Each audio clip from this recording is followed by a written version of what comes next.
Les contes et légendes contiennent la sagesse de l'Afrique. Ils sont le voile qui recouvre les secrets de la tradition. Tous les aspects moraux, physiques, séculaires peuvent y être évoqués. Le griot, le conteur, est souvent dépositeur d'un message qu'il faut écouter et comprendre. Mesdames, Messieurs, bonjour. Très heureux de vous retrouver sur Panafricanist TV, la chaîne des panafricanistes. Au cours de cette autre édition, nous parlerons justement de la persistance du terrorisme sur le continent africain. D'ailleurs, au Conseil de sécurité des Nations Unies, cette institution a exprimé sa vive inquiétude face aux répercussions néfastes que les actes de terrorisme ont sur la paix et la sécurité sur le continent noir, en adoptant à l'unanimité une déclaration présidentielle par laquelle il prône un appui renforcé aux États africains dans la lutte contre le terrorisme et contre l'extrémisme violent pouvant conduire au terrorisme. En tout cas, ce sont leurs propos. Pour en parler aujourd'hui, nous recevons Charlie Kenyé, géostratège. Bonjour Charlie Kenyé, bienvenue à vous. Bonjour Sylvain Serengos, bonjour à toute la galaxie des panafricanistes, bonjour à tous et toutes ceux-là qui prennent un malin plaisir à nous écouter. Nous espérons, comme à l'accoutumée, être à la hauteur des attentes qu'ils placent en nous et qu'au sortir justement de cette émission, nous puissions apporter un peu à la compréhension des enjeux au-delà du jeu, mais des enjeux justement qui encadrent cette thématique. Nous parlons aujourd'hui de la persistance du terrorisme sur le continent africain. Qu'est-ce qui fait en sorte qu'on parle de terrorisme sur le continent africain? Ça ne fait pas très longtemps qu'on en parle et on a l'impression aujourd'hui que les grandes institutions du monde sont complices justement de cet état de choses sur le continent noir.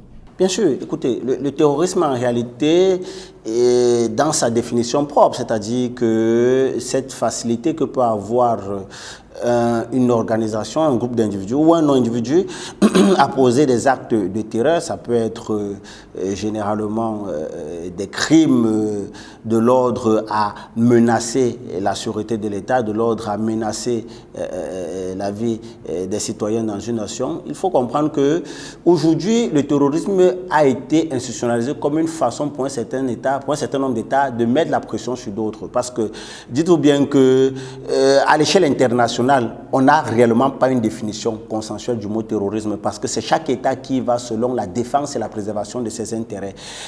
Si vous prenez par exemple le cas de la Turquie, en Turquie, au niveau du sud-est de la Turquie, vous avez une minorité kurde qui s'appelle le PKK, le Parti travailliste kurde, qui est considéré comme le gouvernement d'Ankara, c'est-à-dire le gouvernement de Recep Tayyip Erdogan, comme étant pire que l'État islamique. C'est-à-dire que pour le gouvernement turc, cette organisation terroriste est pire que l'État islamique. Mais quand vous allez, par exemple, du côté du département américain, on vous fait savoir que ce sont des freedom fighters, c'est-à-dire des combattants de la liberté. Donc, aujourd'hui, vous verrez que quand le département d'État américain les considère comme étant des freedom fighters, c'est-à-dire des combattants de la liberté, exerçant un droit qui est reconnu par la Charte des Nations Unies, le droit des peuples à l'autodétermination. Par contre, du côté de la Turquie, on les voit comme une organisation terroriste. Vous comprenez qu'en réalité, dans la préservation des intérêts, chacun y va selon sa définition à lui. Le gouvernement turc les voit comme étant des terroristes parce qu'en réalité, il menace la paix et la stabilité, il menace les institutions turques, il menace l'État turc. Mais du côté américain, on les voit comme des combattants de la liberté parce qu'ils sont utilisés comme pour Washington comme étant un moyen de pression justement sur le gouvernement turc. Donc aujourd'hui, le terrorisme est devenu comme un chantage international, quoique c'est une réalité profonde. Mais il faut également savoir que c'est une réalité qui est très bien organisée et qui est même pensée. Pour ceux qui ne le savent pas, dans les années 2000, le nombre de forces spéciales américaines déployées à travers le monde était de l'ordre de 1% en Afrique. En 2006, ce nombre a bondi à 10%. En 2017, ce nombre était de l'ordre de un peu plus de 17%. Pourquoi? Parce que selon un média américain à la personne de, je crois, du nom de Vice News, reprenant le chef d'état-major des armées américaines de l'époque, le général Dunford, l'Afrique devait devenir le siège ou alors le fief par excellence du terrorisme. Pourquoi? Parce qu'ils avaient déjà prévu qu'au lendemain de ce qu'ils avaient créé comme foyer de terrorisme dans le Moyen-Orient avec la Syrie, cette répercussion alors devait devait se détacher du côté de l'Afrique. C'est pourquoi il ne faut pas prendre les événements qui secouent le monde comme étant des événements mineurs, tels que le départ des forces américaines depuis l'Irak. C'était très bien pensé. Donc, pour revenir à notre problématique, vous verrez que depuis les années 2000, ils ont compris que le le nouvel épicentre du terrorisme devait être l'Afrique. Vous avez vu que je vous ai donné les exemples. Ils n'ont fait que multiplier leur représentation, les forces spéciales à travers le monde, principalement sur le continent africain, oui, parce qu'ils avaient pallié à cette menace-là. Pas pour pallier à cette menace, ils avaient pensé, ils avaient voulu cette menace-là. Ce sont eux qui organisent finalement. Bien sûr, ce sont eux qui organisent. Et vous voyez que dans l'organisation de cette menace-là, le chef d'État américain, par exemple, le chef d'État-major des armées américaines, vous fait savoir que l'Afrique doit devenir l'épicentre du terrorisme. Voilà pourquoi il amène donc l'État américain à renforcer sa présence américaine à travers les forces spéciales sur le sol africain. Mais d'un autre côté, vous avez un discours discordant avec, par exemple, Condoleezza Rice. Je crois que c'était le 25 octobre 2017, devant l'Assemblée nationale des Nations unies, qui faisait savoir que, parce que justement la France, dans le cadre de la passation de la force conjointe G5 Sahel sous financement onusien, parce qu'elle-même ne pouvait plus supporter, était incapable de supporter le coût, a voulu faire passer cette force sur le financement onusien, c'est-à-dire sur la résolution du chapitre 7, mais cela a été bloqué par Condoleezza Rice, qui faisait savoir que le terrorisme n'est pas pressé en Afrique et que l'Afrique en elle-même devait être capable de résoudre ce problème, bien sûr avec l'aide des États-Unis d'Amérique. Parce que dans le schéma, c'est que les États-Unis voulaient s'octroyer une haute main militaire dans cette région-là. Pourquoi? Parce que derrière la problématique du terrorisme, vous avez également une géopolitique économique qu'il faut faire valoir. Là où vous voyez que les pays, ou alors les zones où on taxe plus, où sévit beaucoup plus de terrorisme, ce sont des zones immensément riches où parfois les États ont du mal à avoir un certain contrôle sur ces parties de leur territoire. Mais certains Africains aujourd'hui, certains experts d'ailleurs comme vous, pensent que le terrorisme sur le continent africain est pensé, organisé, financé justement par les États, on va le dire comme ça, occidentaux. C'est le cas par exemple au Mali, en Éthiopie, en Somalie et bien d'autres pays comme par exemple le Soudan. Qu'est-ce que vous en pensez? Bien, ce qu'il faut dire dans ça, c'est que le terrorisme, c'est une réalité parce que il y a plusieurs dimensions du terrorisme. Il y a la dimension sociale et sociétale et il y a également la dimension géopolitique et géostratégique. Dans la dimension sociale et même sociétale du terrorisme, vous devez savoir que le terrorisme également est une émanation d'un certain nombre de frustrations internes. C'est-à-dire que si aujourd'hui, vous avez des peuples, vous ne pouvez pas leur accorder le minimum, ou alors s'il y a une certaine inégale répartition des richesses, cela va créer forcément des frustrations qui peut amener certains peuples à prendre les armes. Mais jusque-là, il a été scientifiquement prouvé qu'un peuple qui se révolte contre son État ne peut que faire des marches pacifiques. Mais à partir du moment où le peuple prend les armes, sachant que nous n'avons pas d'industrie vraiment de production d'armes sur le continent africain, vous comprenez que c'est un peuple qui a été manipulé, qui a été instrumentalisé. C'est clair qu'il y avait une grogne interne, mais un certain nombre d'acteurs se sont servis de cette grogne-là pour justement faciliter le mouvement. Donc ça, c'est la dimension sociale et sociétale. Mais vous avez la dimension géopolitique et géostratégique qui oblige les États, entre guillemets, les États puissants, à faire de l'Afrique un théâtre de combat dans lequel on viendra jouer les sapeurs-pompiers. Parce que dans le terrorisme, vous avez l'économie de la guerre. Et dans cet ordre-là, vous avez deux choses. Le désordre que l'on crée, qu'est-ce qu'il faut faire par la suite? Il faut alimenter ce théâtre-là en armes, c'est-à-dire que ça va faire fonctionner l'industrie de l'armement de tous ces pays-là. Et derrière, vous avez l'économie, parce que les territoires qui ont été détruits doivent être reconstruits. Vous allez aller prêter de l'argent pour reconstruire ces territoires-là à travers un certain nombre d'institutions qu'ils ont mis sur pied pour justement permettre les États à toujours venir s'endetter et le cycle infernal qui va se continuer. Donc, moi, je dis très clairement que à côté de ça, vous avez également des États qui n'ont pas pris la mesure du problème, parce qu'il faut le dire. Si on s'en réfère, par exemple, le dernier rapport du GIABA, le groupe d'interagence qui a été mis sur pied en Afrique de l'Ouest pour la lutte contre le blanchiment d'argent et la lutte contre le terrorisme, ils ont commis un magnifique rapport sur les problématiques du terrorisme en Afrique. Dedans, ils parlaient même de la problématique du financement du terrorisme. Comment est-ce que vous pouvez combattre un problème aussi important comme le terrorisme si vous n'arrivez pas à bloquer les canaux de financement? Or, la plupart de ces canaux de financement sont connus. Mais est-ce que les États aujourd'hui ont pris la mesure du problème? Et à côté de ça, vous verrez que les États, même dans leur ensemble, n'ont pas encore pris l'entièreté mesure de leur territoire. Si vous prenez le cas d'un pays comme le Mali c'est pratiquement 6 fois la France.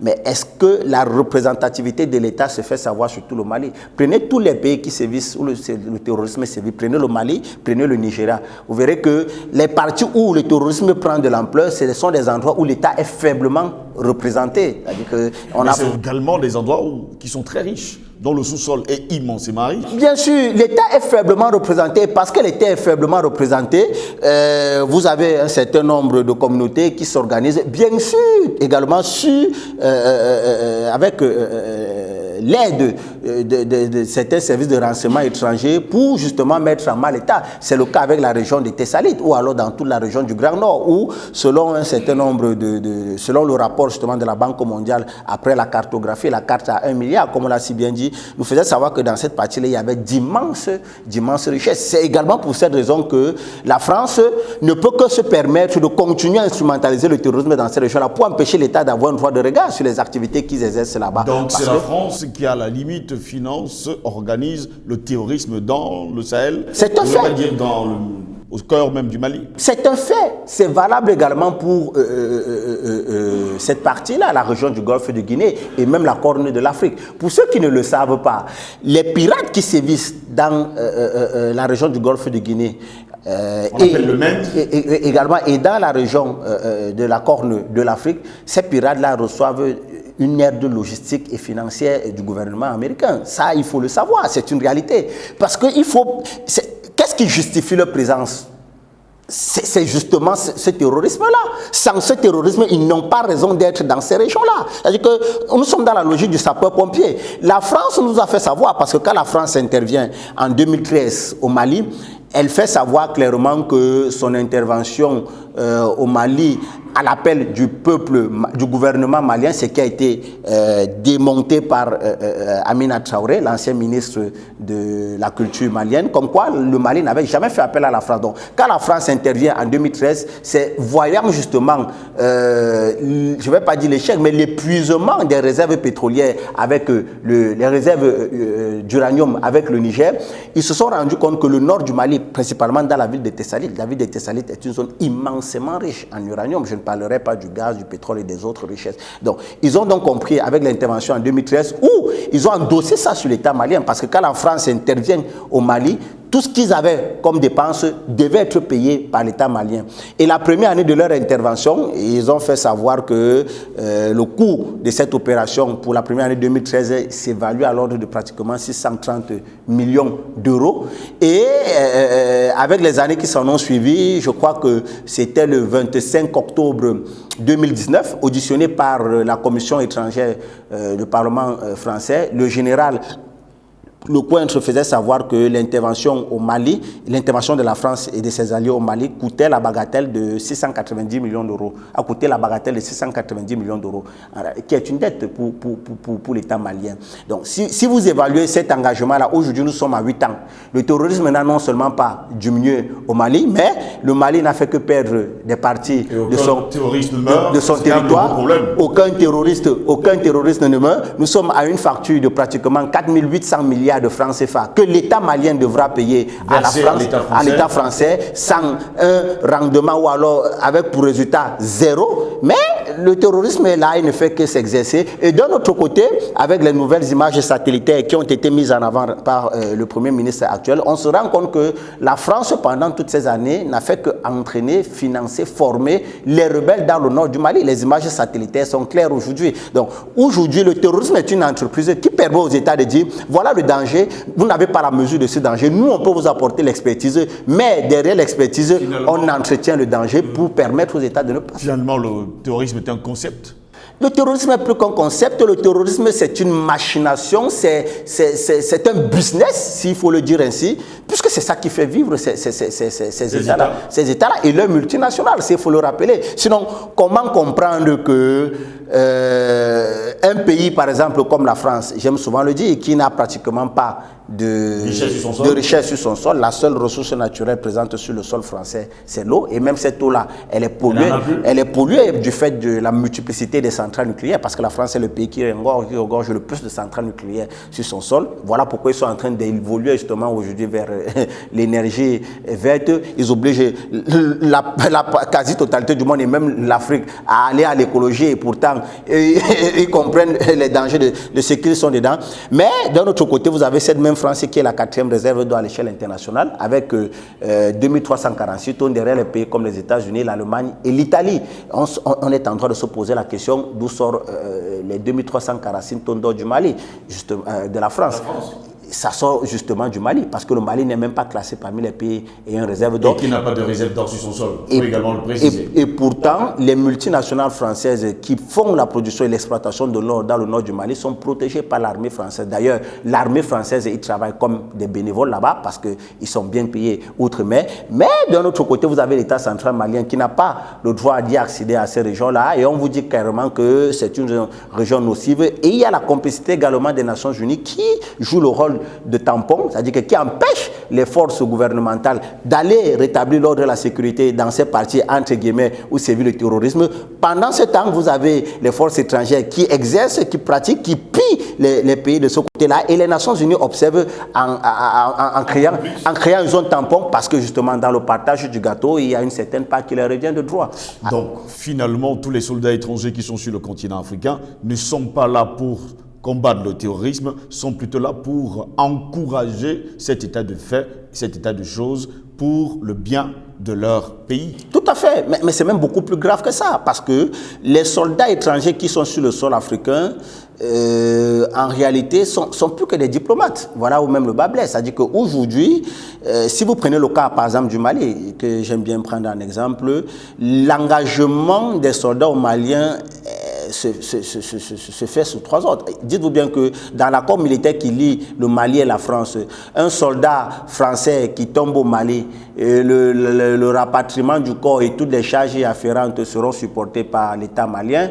Le soldat français qui est engagé au Mali en cas de délit d'exaction ou tout ce que vous voulez de bavure ne peut être poursuivi par la justice malienne, encore moins par la justice française. Et d'un autre côté, vous verrez que dans la volonté des États a toujours resté en marge, je ne vais pas dire du développement, mais des problématiques de leur pays. On vous dit par exemple que l'armée malienne, dans cet accord, ne peut acquérir du matériel stratégique de défense ou encore de l'expertise de défense sans le consentement préalable de la France.